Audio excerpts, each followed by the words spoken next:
Il devait révolutionner le monde des transports, l'aérotrain circulant sur des coussins d'air.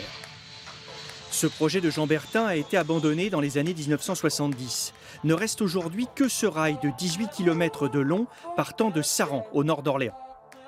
Dans quelques années, cette structure pourrait revivre et héberger les essais du Space Train, lui aussi sur des coussins d'air. Sa vitesse pourrait atteindre 5 à 700 km/h. Une équipe de 12 ingénieurs travaille dessus depuis un an. À sa tête, Émeric Glaise. Il compte se servir de la voie existante, même si elle a plus de 50 ans. Le premier avantage, c'est qu'elle est déjà construite. Donc c'est déjà un gros avantage, ça limite les coûts d'infrastructure, de développement.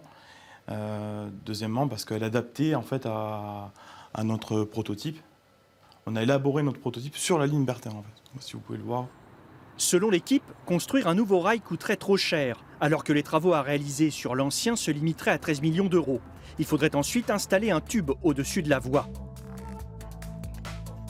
Ce tube permet en fait de faire le vide d'air à 80%, qui permettrait en fait de limiter la pression atmosphérique et d'éviter les frottements. Le rail abandonné est aujourd'hui une curiosité du paysage, un objet de débat. Le faire revivre ravirait Michel Guérin, ardent défenseur de ce site.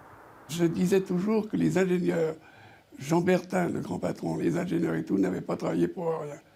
Malheureusement, ils n'ont pas toujours été suivis. Et je voulais que ce rail, un jour, puisse être utilisé. Et j'ai trouvé là des gens qui sont très attachés à leur projet, qui n'ont pas la grosse tête, mais c'est vraiment des gens capables, et un projet qui est extraordinaire.